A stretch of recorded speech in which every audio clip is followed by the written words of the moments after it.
Hello friends, welcome to SSC coaching centre. दोस्तों, आज की वीडियो में बात करेंगे 9 फरवरी को एनटीपीसी का जो एग्ज़ाम हुआ है उसमें रीजनिंग के, मैथ्स के और जो आपके जनरल स्टडी के जो क्वेश्चन पूछे गए हैं सभी प्रश्न लेकर आया हूं।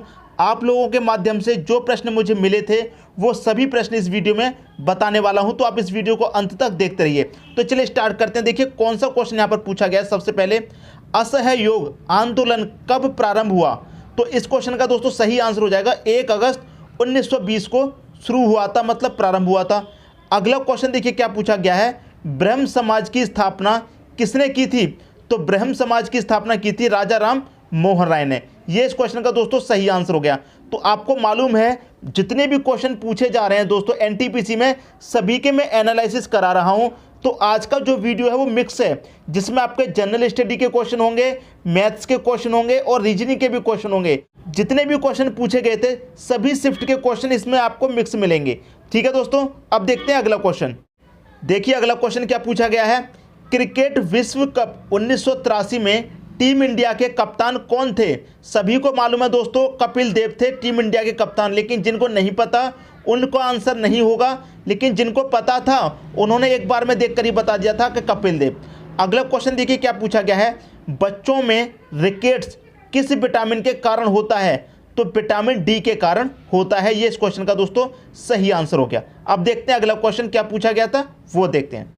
अगला क्वेश्चन देखिए क्या पूछा गया है, एटीएम का फुल फॉर्म क्या है? और इसके अगला क्वेश्चन है ईवीएम का फुल फॉर्म क्या है? दोस्तों मैं कहना चाहता हूं कि आप इन दोनों क्वेश्चन के आगे वेरी इंपॉर्टेंट दोस्तों लगा लीजिए, क्योंकि ये क्वेश्चन बहुत बार एग्जाम में पहले भी पूछे गए हैं और देखिए इस बार भी पूछ लिए गए और हो सकता है आगे भी पूछे जा सकते हैं। क्या पूछ रहा है, एटीएम का फुल फॉर्म क्या है? तो दोस्तों जिनको नहीं पता एटीएम का फुल फॉर्म क्या है, याद कर लीजिए, ऑटोमेटेड टेलर मशीन होता है एटीएम का फुल फॉर्म। और ईवीएम का फुल फॉर्म पूछा गया है, तो ईवीएम का फुल फॉर्म क्या होता है दोस्तों, इलेक्ट्रॉनिक वोटिंग मशीन, जिस पे आप वोट देते हैं जा करके। ईवीएम जो होता है उसका फुल फॉर्म नहीं पता होगा आपको, तो उसका फुल फॉर्म यहां से याद कर लीजिए, इलेक्ट्रॉनिक वोटिंग मशीन होता है। और ये दोनों प्रश्न दोस्तों वेरी इंपॉर्टेंट है, बहुत बार पूछे गए हैं दोस्तों। ठीक है, अब देखते हैं अगला क्वेश्चन। अगला क्वेश्चन है, रानी लक्ष्मीबाई की मृत्यु कब हुई थी? तो दोस्तों मृत्यु का क्वेश्चन पूछा गया है, तो रानी लक्ष्मीबाई की मृत्यु हुई थी 18 जून 1858 में। ये इसका क्या आ गया, सही आंसर आ गया। लेकिन रानी लक्ष्मीबाई का जन्म कब हुआ? अगर ये क्वेश्चन आपसे पूछ लिया जाए, देखिए इस बार क्या है, 9 तारीख को पूछा गया है कि 8 जून को 1858 में उनकी मृत्यु हुई थी, लेकिन अगली बार हो सकता है क्वेश्चन आ जाए कि उनका जन्म कब हुआ। तो उनका जन्म दोस्तों कब हुआ था? जन्म हुआ था 19 नवंबर 1835 को। ठीक है दोस्तों, इस बार मृत्यु का पूछ लिया है, हो सकता है अगली बार जन्म पूछ ले, तो क्वेश्चन को अच्छे से याद कर लेना। अगला क्वेश्चन पूछा गया है दोस्तों रीजनिंग से है। ये क्वेश्चन 4 है, 4 के बाद में 10 है, 10 के बाद में 22 है, 22 के बाद में यहाँ बीच में क्वेश्चन मार्क है और यहाँ पर देखिए 94 दे रखा है। तो इसमें क्या सीरीज है, क्या लॉजिक है, ये आपको बताना है। तो देखिए 4 से कितना मिल रहा है दोस्तों, 10 मिल रहा है। तो 4 से 10 पे कैसे पहुँचेंगे आप? अगर आप 4 का मल्टीप्लाई 2 से कर दें कितना हो जाएगा, 8 हो जाएगा, और उसमें प्लस 2 कर दें तो कितना हो जाएगा, 10 मिल जाएगा। क्लियर है? ऐसे ही 10 से कहाँ पहुँचना है आपको, 20 पे। यहाँ 4 का मल्टीप्लाई 2 से किया था, 2 को ही प्लस, यहाँ भी 10 का मल्टीप्लाई दोस्तों 2 से कर देंगे कितना हो जाएगा, 20 हो जाएगा, और 20 में दोस्तों 2 जोड़ेंगे तो 22 हो जाएगा। जो लॉजिक यहाँ लगा वही दोस्तों यहाँ पर लगा है, तो इसी को आप यहाँ पर लगाएंगे। ठीक है, मल्टीप्लाई दोस्तों 2 से करेंगे और उसमें क्या करेंगे, 2 को ही प्लस कर देंगे, तो 22 दूनी 44 हो जाएगा, 44 में 2 जोड़ेंगे कितना हो जाएगा दोस्तों, 46 हो जाएगा। इतनी बात क्लियर है? क्वेश्चन मार्क की जगह कितना आ गया, 46। अब 46 का क्या करेंगे दोस्तों, 2 से मल्टीप्लाई करेंगे, तो 46 का मल्टीप्लाई 2 से करेंगे कितना हो जाएगा, 92, और उसमें 2 को ही जोड़ देंगे कितना हो जाएगा, 94। तो इसका आंसर क्या हो जाएगा दोस्तों, हमारा 46 हो जाएगा। क्वेश्चन मार्क की जगह क्या आएगा, 46 आ जाएगा दोस्तों हमारे क्वेश्चन का सही आंसर। लॉजिक आपको समझ में आ गया, multiply 2 plus 2, multiply 2 plus 2, multiply 2 plus 2, multiply 2 plus 2, तो हमने लास्ट तक चेक कर लिया है। आपका आंसर आ रहा है दोस्तों 46। उम्मीद करता हूं इस क्वेश्चन में किसी को कोई भी डाउट नहीं होगा। अब देखते हैं अगला क्वेश्चन। अगला क्वेश्चन है, पूनम विराट से किस प्रकार संबंधित है यदि वह उसे अपनी मां के पिता की इकलौती पुत्री की इकलौती बहू बताता है? ठीक है दोस्तों, कौन बता रहा है, विराट बता रहा है, मतलब विराट क्या कर रहा है, पूनम का परिचय दे रहा है। क्लियर है? ये कहाँ से क्वेश्चन पूछा गया है? ब्लड रिलेशन से पूछा गया है। परिचय दोस्तों कौन करा रहा है? विराट करा रहा है, तो आप यहाँ पर विराट लिख लीजिए। बी फॉर विराट हो गया। क्लियर है? क्या कह रहा है विराट? यदि वह उसे अपनी माँ के पिता की इकलौती पुत्री की, कौन के? विराट के। समझ में आई दोस्तों बात? क्वेश्चन को एक बार समझना है। पूनम विराट से किस प्रकार संबंधित है? इन दोनों का क्या संबंध है, ये कह रहा है क्वेश्चन में। ठीक है, क्या कह रहा है? विराट परिचय देता है पूनम का, कहता है वह उसे अपनी माँ, मतलब अपनी माँ की मतलब विराट की माँ, विराट की दोस्तों माँ। क्लियर है? अपनी माँ के पिता, तो ये विराट की माँ हो गई, और अपनी माँ के पिता मतलब माँ के पिता, इनके पिता। क्लियर है? इनके पिता की इकलौती पुत्री है, ये इनके पिता हैं, तो ये इनके पिता की पुत्री हो गई दोस्तों, इसमें कोई डाउट नहीं है। इकलौती पुत्री की इकलौती बहू है, इकलौती पुत्री की इकलौती बहू है, ये इनकी माँ है, तो ये इनका बेटा हो गया। और इनकी बहू का मतलब क्या हो गया? विराट की कौन हो जाएगी दोस्तों? पत्नी हो जाएगी। क्लियर दोस्तों? समझ में आ रही है बात? नहीं समझ में आई तो फिर से समझिए। विराट की माँ के पिता की इकलौती पुत्री तो ये हो गई, और इनकी क्या है दोस्तों? इकलौती बहू है। क्या है दोस्तों? इकलौती बहू है। तो बहू कौन होती है? बेटा की पत्नी। क्लियर दोस्तों? बेटा की पत्नी होती है। तो विराट का उस पूनम से क्या संबंध है? पूनम कौन है दोस्तों? विराट की पत्नी है पूनम। पत्नी है दोस्तों कौन? पूनम। तो क्या रिलेशन है इन दोनों का, ये पूछ रहा है दोस्तों क्वेश्चन में। तो क्या रिलेशन है दोस्तों? इकलौती पुत्री बहू बताता है। तो पूनम विराट से किस प्रकार संबंधित है दोस्तों? विराट से पूनम किस प्रकार संबंधित है? कौन लगेगी? पत्नी लगती है। तो ये हो जाएगा दोस्तों आपके क्वेश्चन का सही आंसर। क्लियर है? उम्मीद करता हूं क्वेश्चन आप सभी को बहुत अच्छे तरीके से समझ में आ गया होगा। तो ब्लड रिलेशन से भी क्वेश्चन पूछे जा रहे हैं, सभी जगह से क्वेश्चन पूछे जा रहे हैं। आप हमारे डेली एनालिसिस के वीडियो देखते रहिए। अब देखते हैं अगला क्वेश्चन क्या पूछा गया था, वो देख लेते हैं।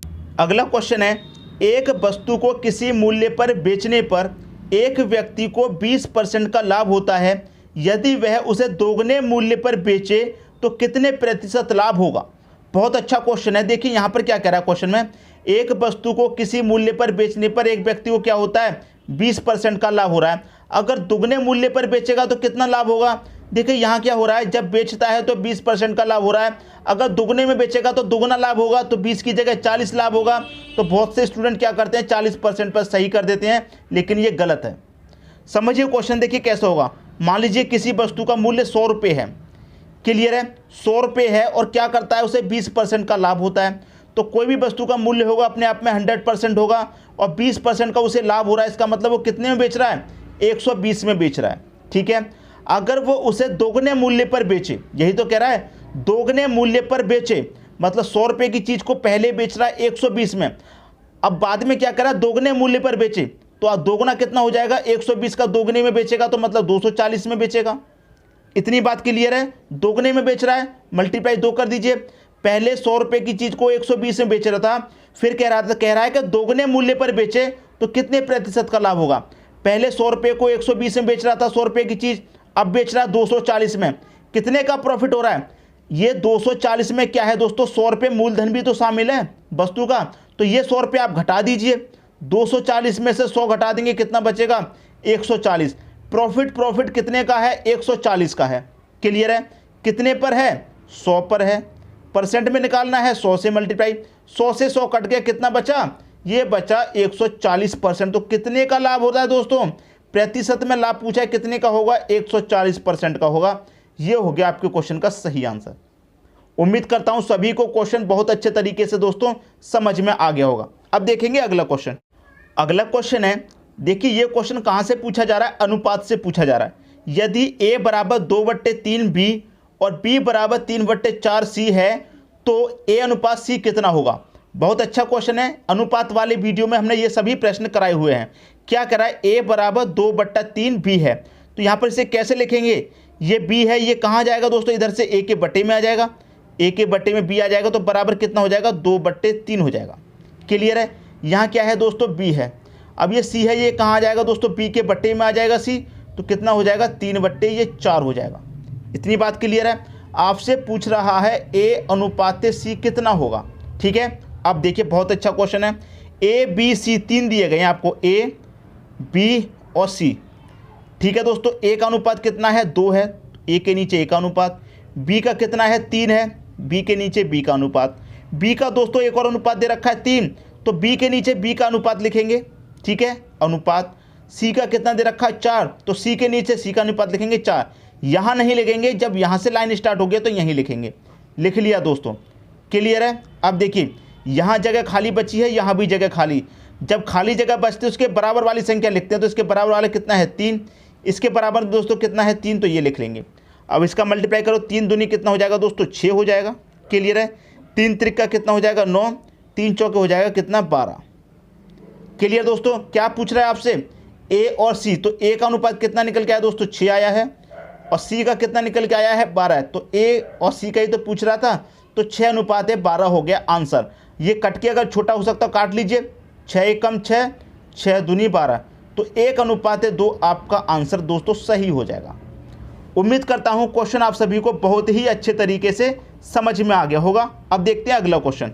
अगला क्वेश्चन है डीआरडीओ की स्थापना कब हुई थी, तो डीआरडीओ की स्थापना हुई थी सन 1958 में, ये इसका सही आंसर हो जाएगा। अगला क्वेश्चन पूछा गया है गौतम बुद्ध का जन्म कहाँ हुआ था, तो गौतम बुद्ध का जन्म हुआ था दोस्तों लुम्बिनी में, ये इसका सही आंसर है लुम्बिनी, ठीक है दोस्तों। अब देखते हैं अगला क्वेश्चन। अगला क्वेश्चन पूछा गया है भारतीय राष्ट्रीय कांग्रेस के संस्थापक कौन थे, तो इसका सही आंसर हो जाएगा A.O. ह्यूम, ठीक है दोस्तों, याद रखना। अगला क्वेश्चन है अरब सागर की रानी किसे कहते हैं, अरब सागर की रानी कहते हैं दोस्तों कोचीन को, कोचीन हो जाएगा इस क्वेश्चन का सही आंसर। अब देखते हैं अगला क्वेश्चन। अगला क्वेश्चन है मंगल ग्रह के कितने उपग्रह हैं, तो इस क्वेश्चन का दोस्तों सही आंसर है मंगल ग्रह के कितने उपग्रह हैं दोस्तों 2 हैं। कौन कौन से हैं 2, फोबोस और डेमोस, ये दोनों के यहाँ पर नाम भी लिखे हुए हैं, ठीक है। अगला क्वेश्चन पूछा गया है पीडीएफ का फुल फॉर्म क्या होता है, तो ये भी क्वेश्चन भी दोस्तों बहुत इंपॉर्टेंट है। पीडीएफ का फुल फॉर्म क्या होता है, यहाँ देख लीजिए, पोर्टेबल डॉक्यूमेंट फॉर्मेट, ये दोस्तों पीडीएफ का फुल फॉर्म होता है, इसे याद रखिएगा। अब देखेंगे अगला क्वेश्चन। अगला क्वेश्चन है विश्व का सबसे बड़ा लिखित संविधान किस देश का है, बहुत अच्छा क्वेश्चन है दोस्तों, भारत देश का सबसे बड़ा लिखित संविधान है, ठीक है दोस्तों। अगला क्वेश्चन क्या पूछा गया है मलेरिया की दवा किस पौधे से प्राप्त होती है, तो सिक्रोना की छाल से, समझ में आ गई दोस्तों बात। मलेरिया की जो दवा है किस पौधे से प्राप्त होती है, सिनकोना की छाल से प्राप्त होती है, ये हो जाएगा आपके क्वेश्चन का सही आंसर। अब देखेंगे दोस्तों अगला क्वेश्चन। अगला क्वेश्चन क्या पूछा है देखते हैं। ए, बी तथा सी मिलकर किसी कार्य को 30 मिनट में पूरा कर सकते हैं, ए तथा बी मिलकर उस कार्य को 50 मिनट में पूरा कर सकते हैं, सी अकेला उस कार्य को कितने समय में पूरा कर सकेगा। देखिए दोस्तों यहाँ पर 3 व्यक्ति हैं, ए प्लस बी प्लस सी, ये तीनों मिलकर कर रहे हैं काम को, तो हमने तीनों को मिला दिया, जोड़ दिया, ठीक है। किसी काम को कितने में करते हैं 30 मिनट में करते हैं, तीनों मिलकर 30 मिनट में, ठीक है। फिर बाद में क्या कर रहा है ए और बी, ए प्लस बी, ये दोनों करते हैं दोस्तों मिलकर 50 मिनट में, क्लियर है। और काम कितना है ये नहीं पता आपको, तो अगर आप दोनों का एलसीएम ले लेंगे तो जो एलसीएम आता है वही आपका टोटल काम होता है, ये मैंने आपको बताया है। तो 30 और 50 का एलसीएम कितना हो जाएगा दोस्तों 150 हो जाएगा। इसका मतलब आपको ये पता चल गया कि टोटल काम कितना है दोस्तों 30 है, ठीक है। तो 30 से डिवाइड करेंगे 5 बार में जाएगा, और 50 से डिवाइड करेंगे तो 3 बार में जाएगा। इसका मतलब क्या है ए और बी दोनों मिलकर 1 मिनट में 3 काम करते हैं, तो 50 मिनट में 150 काम निपटा देंगे। ए बी सी तीनों मिलकर 1 मिनट में 5 काम करते हैं, तो 30 मिनट में 150 काम कर देंगे। क्वेश्चन में क्या पूछ रहा है सी अकेला उस कार्य को कितने समय में पूरा करेगा, कौन सी। देखिए दोस्तों ए बी सी तीनों का कितना है 5, ए बी दोनों का कितना है 3। अगर आप ए बी सी में से ए बी को घटा देंगे तो सिर्फ सी का बचेगा, तो ए बी सी में से ए बी को घटा दीजिए, ए बी कितना है दोस्तों 3, ए बी सी तीनों का 5 है, दोनों का कितना है ए और बी का 3, तो यहाँ से घटा देंगे 3 को, कितना बचेगा 5 में से 3 गया 2 बचेगा। किसका बचेगा दोस्तों ए बी सी में से ए बी को घटा दिया, सी बचा, सिर्फ सी का कितना बचा 2, तो आपको पता चल गया सी कितना करता है दोस्तों 2 करता है। टोटल काम आपको पता चल गया 150 है, तो इस टोटल काम 150 को सी कितने समय में पूरा करेगा, सी कितना करता है 1 मिनट में 2, जब सी 1 मिनट में 2 करता है तो 150 को कितने में करेगा 75 मिनट में करेगा। तो 75 मिनट का मतलब क्या है दोस्तों 1 घंटा दोस्तों और कितना मिनट 15 मिनट, क्लियर दोस्तों। क्योंकि 1 घंटे में दोस्तों 60 मिनट होते हैं। और फिर कितने बचे 75 में 60 घट गए तो 15 मिनट बचे। तो 1 घंटा 15 मिनट में समाप्त करेगा उस कार्य को। अगर मिनट में आंसर दे रखा है तो मिनट आपका सही, इस तरह से आपका आंसर दे रखा है तो ये वाला आपका सही। उम्मीद करता हूं सभी को क्वेश्चन बहुत अच्छे तरीके से दोस्तों समझ में आ गया होगा। तो आप लोगों के माध्यम से मुझे इतने ही प्रश्न मिले थे, सभी प्रश्न मैं आपको करा दिए। दोस्तों चैनल को सब्सक्राइब कर लीजिए और डेली एनालिसिस के वीडियो देखते रहिए। धन्यवाद दोस्तों।